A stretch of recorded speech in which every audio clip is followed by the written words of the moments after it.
Usually when we talk about a medical diagnosis, there's this underlying expectation of just absolute engineering level precision. Oh, for sure. Like a broken bone. Right. You break your arm, you go in, the x-ray shows that jagged white line on the radius bone, and the doctor just points at the screen and says, "What? There it is." Yeah, it's entirely binary. Exactly. It's broken or it's not broken. It's clean. And fundamentally, I think it's comforting because we crave that visibility. We want to categorize the problem immediately. We want the math to be simple. We really do. But then, you step into the world of, say, neurodevelopment or autoimmune disorders or trauma, Yeah. and suddenly that x-ray machine is completely useless. Yeah, the whole diagnostic landscape becomes entirely murky. Totally murky. You've got overlapping symptoms, probabilistic outcomes, and this constantly shifting baseline where what was true yesterday maybe isn't true today. Because you're dealing with a complex, dynamic system rather than just a simple mechanical failure. Right. I mean, in a complex system, the initial state doesn't give you a clear, deterministic map of the final outcome. It's just not how it works. And that exact transition, I mean, from the clean binary x-ray to the murky probabilistic neurodiagnosis, that is the perfect lens for looking at the massive crisis happening in the modern business world right now. Oh, absolutely. The AI crisis. Yes. Everywhere you look, organizations are just desperate to deploy artificial intelligence. I mean, they want to leverage these massive data sets to solve their operational bottlenecks. But they approach it completely wrong. Exactly. They approach these initiatives expecting that clean, binary, X-ray level of precision. They want an AI project to behave like traditional software engineering. Which is just a fundamental misunderstanding of what machine learning actually is. Right. You cannot manage the development of a complex, evolving neural network or really any massive probabilistic data algorithm using the same project management blueprints you'd use to build a mobile app or construct a building. It's just not the same thing. Not at all. Yeah. Building AI isn't an execution of a rigid architectural plan. It's an ongoing, living evolution. Because you're dealing with data. Right. And data is a proxy for human behavior or physical realities, both of which are just incredibly messy. So messy. And that brings us to the dilemma we're unpacking today for you, the listener. Companies are trying to manage these incredibly unpredictable AI systems using essentially magnifying glasses from 1995. Yeah, classic waterfall or even basic agile, which just falls apart. It really does. If you try to force a team of data scientists into a classic project management framework, the project will inevitably stall, the budget is going to explode, and the resulting AI will probably be a liability rather than an asset. A massive liability. So to fix this, our mission today, based on a fascinating stack of source material we've got here, is to bridge this massive gap. We need to cross from the traditional world of software project management, look at why classic agile frameworks fail data teams, and then move into the highly specialized, dynamic world of data-driven Scrum. And eventually we'll get into CRISP MLQ. Yes, the life cycle methodology. Okay, let's unpack this. To understand why those advanced methodologies are necessary, we first have to understand the baseline of how modern value is actually delivered. Yeah, which requires looking at the psychology of product development. The psychology is the best part. It really is. Because the traditional, non-agile mindset assumes you can just plan everything up front, right? You execute that plan flawlessly over 2 years, and then you unveil a perfect final product. The big reveal. Exactly. But that mindset is lethal in software, and it is just doubly lethal in AI. So this is where we run into the concept of the minimum viable product, the MVP. Now, anyone who has spent more than, 5 minutes in a corporate environment knows the skateboard versus car analogy. Oh yeah, it's practically industry dogma at this point. Right. It's this idea that if a customer wants mobility, like if their goal is to just get from point A to point B, you don't build them a single car tire in month 1. And an axle in month 2. Yeah, and a chassis in month 3. Because a single car tire provides zero mobility. It offers literally no value to the person who needs to travel. None. The user is furious for 90% of the development cycle because they still have to walk to work, but now they're carrying a heavy, useless rubber tire. Which is just a great mental image. It really highlights the absurdity of it. So the Agile MVP approach dictates that in iteration 1, you build a skateboard. In iteration 2, you add handlebars to make a scooter. Then pedals for a bicycle. Right. Then an engine for a motorcycle. And finally, you get the enclosed car. We all know the metaphor. But what often gets lost, I think, is the underlying psychological mechanism making that framework successful. It's not just about the physical deliverable. Exactly. It isn't just about delivering a product. It's about altering the human relationship between the developers and the stakeholders. Well, the psychology there is really rooted in the destruction of perfectionism. The destruction of perfectionism. I like that phrasing. Because perfectionism assumes a static environment. It assumes the customer's needs today will be identical to their needs 2 years from now when the car is finally finished. Which is almost never true. Right. So the skateboard strategy forces an organization to accept that 80% of the value of a product often comes from 20% of the work. The classic Pareto principle. Exactly. By delivering that usable 20% effort skateboard immediately, you establish trust. And trust is the absolute bedrock of the 3 pillars of Scrum. Which are transparency, inspection, and adaptation. Nailed it. I'd argue, actually, that trust is a byproduct of the primary benefit, which is risk mitigation through immediate failure. Oh, that's an interesting way to look at it. Because, think about it, if I hand you a skateboard and you immediately realize, uh-oh, my commute is entirely uphill on gravel roads, a skateboard is totally useless. Yeah, you find out on day one. We just saved 2 years and millions of dollars building a low-clearance sports car that also wouldn't work on a gravel road. That is a phenomenal point. You fail early and you learn cheaply. Exactly. Transparency means we all admit the skateboard is just a temporary experiment. Inspection is the actual act of you trying to ride it on the gravel and falling off. Right. And adaptation is us immediately pivoting to building, say, an off-road vehicle instead of a streetcar. And to execute that rapid adaptation, the structural mechanics of the team have to be strictly defined. You can't just have everyone in the company weighing in. No, you cannot have a 50-person committee trying to pivot from a skateboard to an off-road scooter. Classic Scrum mandates a sweet spot for team size. Which are what, like 5 to 8 members? Generally, yes, 5 to 8 members, which includes the product owner, the Scrum Master, and the developers. And that isn't just arbitrary corporate policy. It's actually based on the mathematics of node communication. This reminds me so much of Brooks's Law from software engineering. Adding manpower to a late software project makes it later. Exactly, because the communication overhead just explodes. It is the exact same underlying mathematics. The formula for calculating communication lines in any network is n times n minus 1, all divided by 2. Okay, so let's run the math on that. Sure. So in a tight team of 5 people, you run that formula, and there are 10 distinct lines of communication. That's manageable. Very manageable. Yeah. Information flows cleanly. Everyone maintains a shared mental model of the project state. But if you increase that team to just 10 members... Which doesn't sound like that many people. It doesn't. But the communication lines balloon to 45. Wow. 45 intersecting vectors of emails, Slack messages, conflicting opinions, alignment meetings. It's just a web of noise. It creates systemic paralysis. Right, because people are spending more time updating each other than doing the work. Exactly. The team spends more time aligning on what to do than actually doing it. So keeping the team between 5 and 8 ensures you have enough cognitive diversity to solve complex problems, but without drowning the process in that communication overhead. Okay, so that foundational agile mindset, the small team, the skateboard, it's brilliant for deterministic software. It is. Like if you are building a new e-commerce checkout page, the skateboard approach works perfectly. You code a basic button, the user clicks it, it works or it doesn't, you fix the bug. Very straightforward. But this is exactly where we hit a massive conceptual collision in our deep dive today. What happens when your deliverable isn't a button, but a predictive data model? You can't really build a skateboard of a deep learning neural network. Right. You can't hand a user a half-trained algorithmic model and say, try this out and tell me how the predictions feel. No, because a half-trained model is just hallucinating garbage. It provides negative value. Exactly. So you've isolated the fatal flaw of applying classic Scrum to data science right there. Yeah, classic Scrum operates on strict, arbitrary time boxes, sprints that last 1 to 4 weeks. Which is the heartbeat of Agile. It is.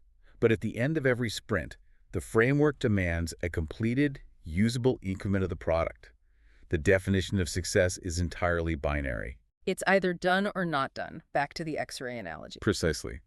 But data collection doesn't care about your 2-week calendar sprint. It really doesn't. Like, if I am building an algorithm to predict, say, supply chain failures, I might spend a whole month just negotiating with IT to get access to the logistics database. Oh, easily a month. Sometimes more. And then I finally get it, and I might spend another 3 weeks just cleaning the data because the timestamps are formatted differently across 3 different international warehouses. Yeah, one warehouse uses month, day, year, the other uses day, month, year, and your model just breaks. Exactly. The workflows are fundamentally incompatible.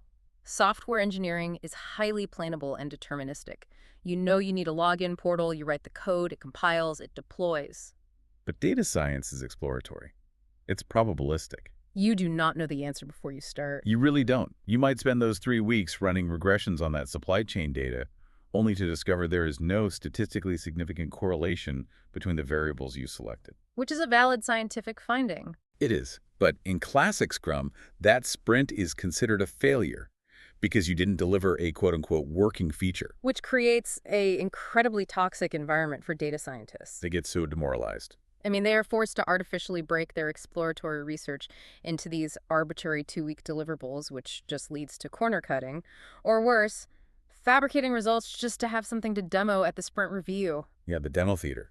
To resolve this, a framework called Data-Driven Scrum, or DDS, was developed specifically for these data-intensive projects. And it strips away all those deterministic artifacts of classic Scrum. Completely. For instance, classic Scrum relies on a product backlog filled with user stories. Right, the classic format. As a warehouse manager, I want an alert when a shipment is delayed. Yes, but DDS completely abolishes the user story. Because a user story implies a known solution. Exactly. It assumes we already know an alert is the best way to solve the problem. Instead, DDS utilizes what's called an item backlog. Okay, an item backlog. And this backlog is populated entirely by prioritized hypotheses. You aren't committing to building an alert feature. You're committing to a question. Right. A hypothesis like, we believe that analyzing international shipping weather data alongside port congestion metrics will allow us to predict delays with 70% accuracy. Okay, I have a serious issue with this transition, though. Let me play devil's advocate for the executives listening. Go for it. If we completely abandon the concept of delivering a functional feature at the end of a time box, and we replace it with just exploring a hypothesis, aren't we just giving data teams a blank check to endlessly experiment? That is the fear, yes. I mean, if there is no tangible product increment, how do we actually measure success? This sounds like an academic research grant, not a corporate project management strategy. That is exactly the most common executive pushback against DDS. And the framework addresses it by completely shifting the definition of done. Okay, so how is done defined if not by a feature? Success is no longer defined by deployed software. It is defined by metrics. Metrics. Every single hypothesis in the item backlog must be explicitly tied to a measurable numerical metric before any work even begins. So you can't just say, we are going to explore the data. Absolutely not. Yes. You run the experiment solely to generate data that proves or disproves the hypothesis based on that predefined metric. But wait, if you tie everything strictly to a numerical metric, aren't you just inviting Goodhart's law? Goodhart's law. Yeah, the principle that when a measure becomes a target, it ceases to be a good measure. Yep. I mean, if the metric is achieve 70% prediction accuracy, a data scientist under immense pressure from management will just overfit the model to the training data. They'll just force it to hit the number. Right. The metric looks great on paper, but the model is completely useless in the real world because it just memorized the historical data instead of actually learning the underlying patterns. Goodhart's law is a massive risk in machine learning, which is exactly why the structural roles within a DDS team have to mutate to enforce rigorous methodology. So you can't just use standard Scrum titles anymore. Right. The traditional Scrum Master, who historically just facilitates meetings and removes blockers. Basically a team therapist sometimes. Yeah, exactly. In GDS, that role transforms into the process expert. The process expert. So how does a process expert actually prevent a data scientist from overfitting a model just to hit a target metric? By deeply understanding and optimizing the complex data workflows themselves. The process expert isn't just a cheerleader. They are a methodological enforcer. Oh, I like that. A methodological enforcer. They ensure that cross-validation techniques are strictly adhered to. They manage the separation of training data, validation data, and testing data so the team literally can't cheat the metric. They guard the test data. Exactly. They also focus heavily on optimizing the pipelines. For example, if data cleaning is taking up 80% of the team's time. Which it usually does. That's right. The process expert identifies that bottleneck and works to automate the ingestion scripts. So they are effectively bridging the gap between project management and MLOps. Precisely. And this evolution extends to the developers, too. In classic Scrum, a developer is usually a generalist coder. A full-stack engineer. Right. But in DDS, the team members have to be multidisciplinary specialists. You need data engineers to build the pipelines, data analysts to explore the initial data sets, and data scientists to build the probabilistic models. And they have to work in a highly integrated fashion because the output isn't a piece of software, right? It's a data artifact. Exactly. Okay, let's talk about the timeline because this is where DDS really breaks the traditional agile mold for me. If we aren't restricted by a 2-week sprint, how do we actually review the work? You don't just wait forever, right? No, DDS implements what's called the iteration review. And the key difference is that it's strictly calendar-based rather than milestone-based. Calendar-based, what does that look like? Well, because an experiment might take 3 days or it might take 3 months to accumulate enough statistical significance, you cannot artificially wait for a sprint to end to review the findings. So you just pick a recurring date. Yeah, you might hold an iteration review every single Friday at 10 a.m., regardless of where the work is. So you review whatever state the experiment is in at that exact moment. Exactly. If you are still cleaning data, you review the cleaning process. If you have preliminary results, you review those. It completely decouples the evaluation of progress from the arbitrary boundaries of a sprint. It relieves so much pressure. And to see how this fundamentally changes a project's trajectory, let's look at a highly pragmatic case study from our sources involving an e-government portal. Okay, lay it out for us. So an agency needs to digitize a massive, complex application form for parents applying for childcare subsidies. If they used a classic waterfall or even a rigid Scrum approach, they would just spend a year designing the ultimate monolithic 20-page digital form. Oh, yeah. They'd write hundreds of user stories for every single drop-down menu, every submit button. And they would launch this massive system, and only then would they discover that, I don't know, the legal jargon on page 3 is causing a massive abandonment rate. Because they optimize for delivering features, not for solving the underlying human problem. Right. But applying data-driven Scrum, the team doesn't start with a mandate to build a digital form. They start with a measurable hypothesis tied to a macro metric. Their North Star. Yes, their North Star is. Reduce the average time to complete the application by 3% and drop the user abandonment rate from 70% to under 10%. That shifts the entire cognitive load. It really does. Because the goal isn't just write code. The goal is literally change human behavior. So how do they actually run that as an experiment? Well, they build a micro experiment. Yeah. An MVP optimized purely for data gathering. They digitize only the very first section of the application. Just page 1. Just page 1. That is the create phase of the DDS loop. Then they deploy to a very small subset of users and enter the observe phase. Where they just watch what happens. Yeah, but with extensive telemetry. They track time on page, cursor hesitation. Like where the mouse hovers. Exactly. Drop-off points, error rates, everything.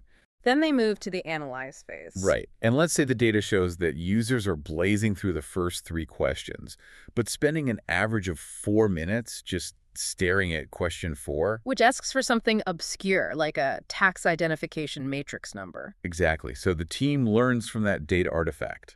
They formulate a new hypothesis. Which would be something like, if we add a tooltip with a visual example of where to find this matrix number on a standard W-2 form, the completion time for question 4 will drop by 2 minutes. Perfect hypothesis. Uh-huh. So they run the next experiment, they add the tooltip, they measure, they validate or invalidate the hypothesis. It's just step by step. Step by step, driven entirely by empirical human behavior rather than assumptions. And that is how they build a solution that actually hits the success metrics. It is literally the scientific method layered over software engineering. That's the best way to describe it. DDS is phenomenal for organizing the daily and weekly cadence of human beings trying to extract value from data. But, there's a massive conceptual leap we have to make here. From the micro to the macro. Yes. DDS governs the micromanagement of the team. But it does absolutely nothing to manage the macro lifecycle of a massive artificial intelligence deployment. It really doesn't. DDS tells your data scientists how to work on a Tuesday. It doesn't tell your enterprise how a machine learning model needs to be governed, deployed, and maintained over a 5-year horizon. Right, you're moving from team orchestration to system lifecycle management. Yeah. And to understand the modern standard for this, we actually have to look back at the origins of data methodology. Okay, a little history lesson. Just a brief one. In 1996, a consortium developed a framework called CRISP-DM, which stands for Cross-Industry Standard Process for Data Mining. 1996, I mean, we are talking about the era of Windows 95 and dial-up modems. AOL keyword days. The fact that any framework from that era is still influencing modern AI is staggering to me. It survived because its core logic was sound for its original purpose, which was data mining. Right, not AI. Exactly. CRISP-DM is a linear 6-phase process. It starts with phase 1, business understanding. The executives decide they want to know, say, why customer churn is high. Okay. Then sequentially, you move to phase 2, data understanding. You look at what databases you actually have. Then phase 3, data preparation. Phase 4, modeling. Phase 5, evaluation. And finally, phase 6, deployment. Okay, but the critical constraint of CRISP-DM is that deployment usually just meant rendering a static report, didn't it? Yeah, pretty much a PDF. Right. The team mines 5 years of historical relational database records. They discover a correlation indicating that, customers who call support 3 times in a month have an 80% chance of canceling their contract. Valuable insight. Very valuable. But they put that finding into a PDF, present it to the VP of Customer Success, and the project is just over. Yeah. The data model is not running live in production. It's basically a one-time archaeological dig into historical data. But modern machine learning applications are not archaeological digs. No, they are living engines. Yeah, exactly. They are algorithms embedded inside live software environments, ingesting new unstructured data every millisecond and making automated autonomous decisions. So CRISP-DM fundamentally collapses under the weight of continuous real-time ML operations. It simply wasn't built for it, which necessitates the modern successor, CRISP-MLQ. CRISP-MLQ? Explicitly designed for the life cycle of machine learning applications. And the very first structural change it makes is profoundly disruptive to how traditional executives think. Okay, lay it on me. Well, CRISP-DM treated business understanding and data understanding as 2 distinct sequential steps. Yeah. You do business first, then you look at data. Right. CRISP-ML merges them into a single, unified phase 1. Oh, wow. So they have to happen at the exact same time. Yes, it is a forced collision between ambition and reality.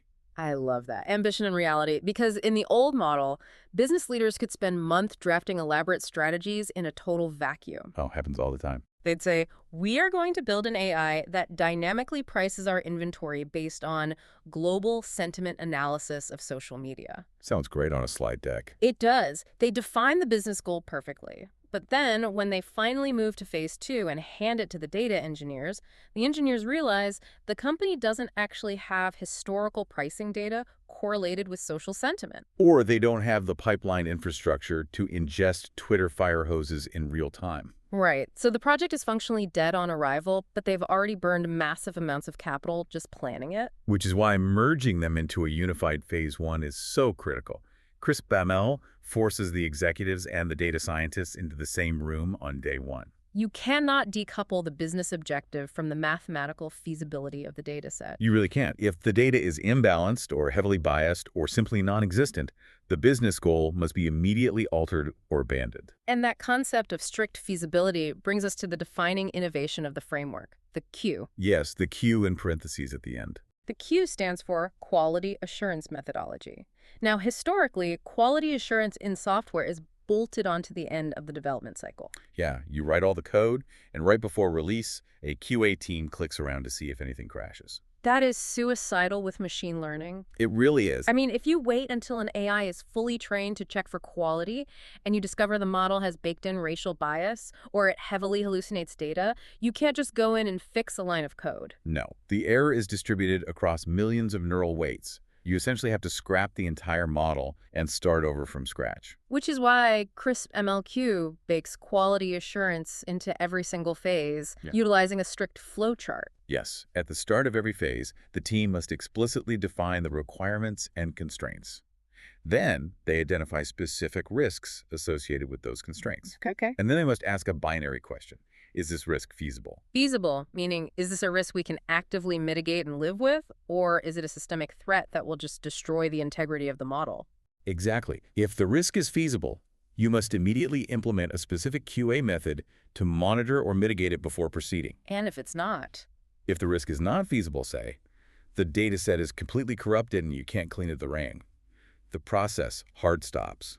It prevents the sunk cost fallacy from pushing doomed AI projects forward. Let's look at the catastrophic consequences of ignoring this QA methodology, specifically by skipping the rigorous demands of Phase 4, which is ML model evaluation. This is a huge problem right now. There is a scenario that is playing out across the tech industry right now called the KPI blind spot, or the blurry output crisis. Yeah, it happens when a team is so hyper-focused on the business metrics that they ignore the deep technical evaluation of the neural network. Give us an example of how that plays out. Imagine a company building a generative AI chat assistant for their e-commerce platform. The overarching business goal is to drive conversions and reduce human support ticket volume. Very standard goals. So the product managers set up their dashboards. They are watching the money metrics, right? Click-through rates, session duration, cart checkout percentages. Yep. And in the initial beta test, those numbers look incredibly positive. Users are engaging with the chatbot for long periods, and initial sales are actually ticking up. So they think they have a massive success on their hands. Right, so they push it live to the entire customer base without running rigorous ML evaluation protocols. Big mistake. Huge mistake, because what they failed to measure was the actual quality of the output. Because the model wasn't rigorously tested for edge cases or hallucinations, it goes rogue in production. Like how rogue? Like a customer asks, will this laptop run this specific high-end video editing software? The AI trying to be helpful and drive a sale. Because it's optimized for conversion? Exactly. It confidently hallucinates and says, yes, absolutely, it's fully compatible. But it isn't. Not at all. The AI is giving blurry, confident, but factually incorrect recommendations. Or maybe it's offering non-existent discounts. It's confusing users. So yes, session duration was high during the beta test. Not because users were highly engaged, but because they were arguing with a broken AI trying to get a straight answer. That is so wild. Right. The business metrics masked a catastrophic technical failure. And the resulting damage to the brand's trust and the massive wave of customer returns vastly outweighs whatever short-term conversion bump they saw. So the only way to prevent the blurry output crisis is strict adherence to Phase 4 evaluation criteria before deployment. You cannot just test if the model runs. You have to test specific ML indicators. Accuracy is the obvious one, but accuracy can actually be highly misleading in machine learning, right? Very misleading. Like if I build a model to detect a rare disease that only affects 1 in 10,000 people, and my model simply outputs no disease for every single patient, it is mathematically 99.99% accurate. Yes. But it is entirely useless as a diagnostic tool. Which is why Phase 4 demands testing for precision and recall, not just raw accuracy. Furthermore, it demands testing for robustness. Robustness. What does that actually mean in practice? It means how does the model perform when the input data is messy or intentionally adversarial? Testing for robustness means actively trying to break the model. Red teaming it. Exactly. You inject intentional noise into the test data. You take a clean text prompt, alter it slightly with adversarial perturbations, and see if the neural network catastrophically misclassifies it or hallucinates a wildly inappropriate response. Phase 4 also mandates testing for explainability, which I feel like is perhaps the hardest problem in deep learning today. Oh, it is the holy grail. If a neural network denies a customer a mortgage, the data scientists need to be able to look under the hood and understand why it made that decision. They legally have to in many places. Right. If it's a total black box, if the AI relies on a confluence of thousands of hidden variables that humans can't interpret, it becomes a massive regulatory and ethical liability. Tools like SAP values or LIME are used in this phase to approximate the model's logic. If you can't explain it, and you haven't stress-tested its robustness, it does not leave Phase 4. Okay, but let's assume the team does everything perfectly. Best case scenario. Right. They utilize data-driven Scrum to validate their hypotheses. They merge business and data goals in Phase 1 of CRISP MLQ. They aggressively QA the model, they prove its robustness, they establish its explainability, and they hit a true 98% precision rate. Sounds great. They finally reach Phase 5 and deploy the AI into production. The executives pop the champagne, the project is marked done, the team is reassigned to the next initiative. And that is the exact moment the enterprise seals its own doom. Tell us why. Because the job hasn't ended. The most critical conceptual difference between traditional software engineering and artificial intelligence is that a deployed AI is fundamentally unstable over long time horizons. Welcome to Phase 6. Welcome to monitoring and maintenance. In the 1996 CRISPR-DM framework, this phase literally did not exist. No, because a PDF report printed in 1996 doesn't change. But a live machine learning application is actively interacting with a chaotic, non-deterministic, ever-changing physical and digital reality. Which introduces the ultimate inevitable enemy of every single AI system on the planet. Model drift. Model drift. Model drift is the terrifying mathematical reality that machine learning models degrade and lose accuracy over time. And just to clarify, they don't degrade because a developer introduced a bug into the code base, right? Well, the code remains perfectly intact. They degrade because the real world shifts beneath the model's feet. The best way to visualize this for you listening is through a GPS analogy. Imagine you buy the most advanced, perfectly calibrated GPS system in the world. It has ingested the data of every single road, highway, and one-way street in your city. It is flawless. Okay. You use it for 3 years, and it never makes a single mistake. But then, over the summer, the city's infrastructure department undertakes a massive civil engineering project. They reverse the flow of 50 one-way streets, they tear down an overpass, and they build a massive new highway system. Your GPS system did not physically break. The internal software didn't corrupt. Right. But the map it relies on, its internal representation of reality, no longer matches the external physical world. If you don't update that map data, that perfectly functioning piece of software is going to confidently, precisely navigate you straight off a demolished overpass or into oncoming traffic. The data has drifted. It has. Now, there are two main types of this degradation we need to talk about: concept drift and data drift. Let's start with concept drift. It happens when the fundamental relationship between the input variables and the target variable changes. A great operational example of this is online banking fraud detection. This is the perfect crucible for drift because it is an adversarial environment. Yes, the environment isn't just changing naturally. Hostile actors are actively trying to outsmart the model. Precisely. Imagine a bank builds a state-of-the-art deep learning model to catch credit card fraud. They train it on petabytes of historical transaction data up to the year 2020. And in 2020, the model is highly precise. It easily catches the standard behavioral patterns of 2020 fraud. Like sudden, large purchases in foreign countries. Right, or rapid testing of small amounts on different IP addresses. But fast forward to 2024. The cybercriminals realize their old tactics are being blocked by the AI, so what do? They invent entirely new vectors of attack. Always adapting. They start using deepfakes to bypass biometric security, or they use synthetic identities. Synthetic identities. Where they mash together real and fake social security data to create entirely new, non-existent human beings that look legitimate to the old system. The 2020 AI model is completely blind to a synthetic identity attack, because that pattern literally never existed in its training data. Right, it doesn't know what to look for. The model is still flawlessly executing its 2020 logic, but the concept of what constitutes fraud has fundamentally drifted. So the model's accuracy will plummet from 98% down to like 60%. It will start letting millions of dollars of fraud slip through, while simultaneously freezing the accounts of legitimate customers whose normal behavior suddenly looks suspicious compared to the old baseline. And it isn't just external human behavior that causes drift, right? Data drift can happen because of really mundane internal infrastructure changes. Oh, absolutely.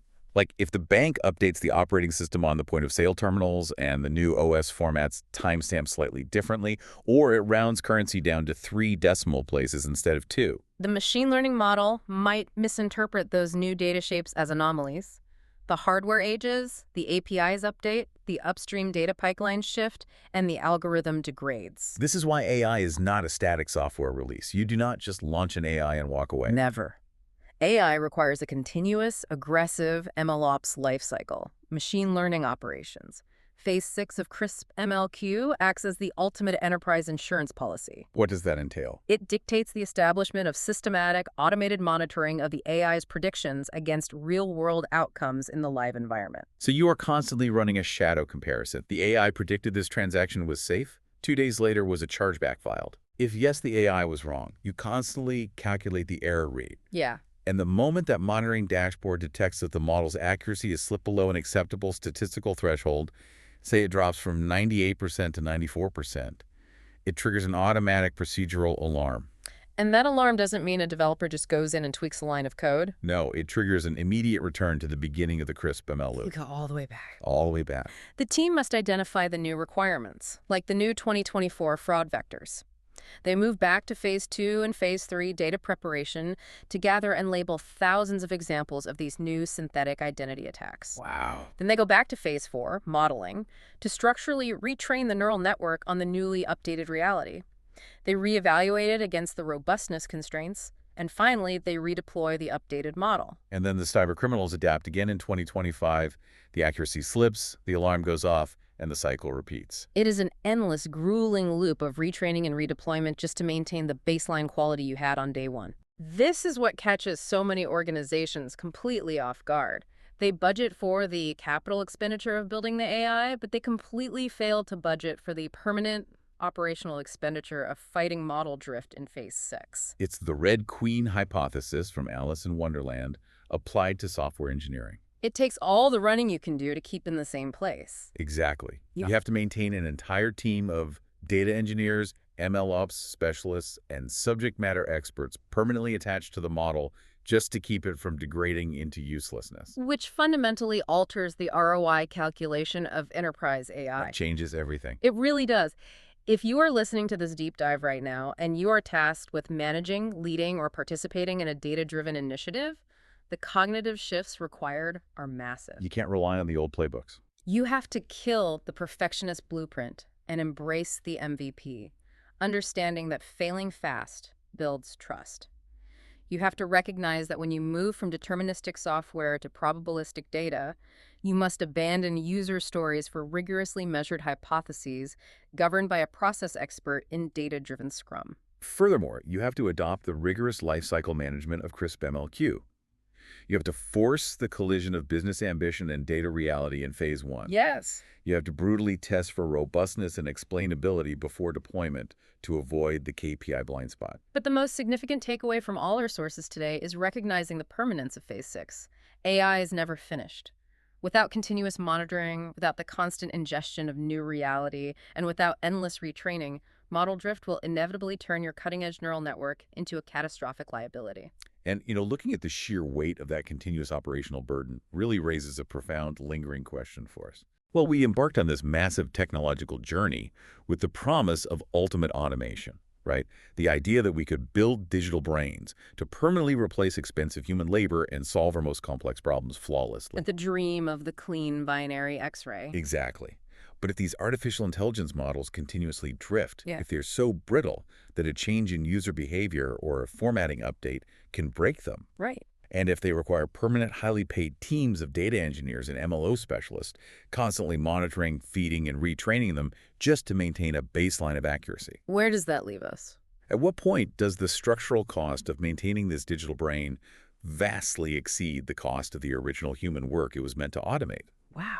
Are we actually building autonomous independent systems, or have we simply engineered a new species of incredibly complex, incredibly needy digital employees that require more management than the humans they replaced? That is, it really makes you wonder if that initial promise of perfect engineering level precision was always an illusion. Maybe we didn't solve the unpredictability of human systems. Maybe we just translated that human unpredictability into the equally muddy, deeply expensive waters of algorithmic drift. The maintenance never stops. It really doesn't. Something to seriously consider the next time someone suggests that AI is a magic install and forget solution to all your problems. We'll leave you with that to mull over. Until next time.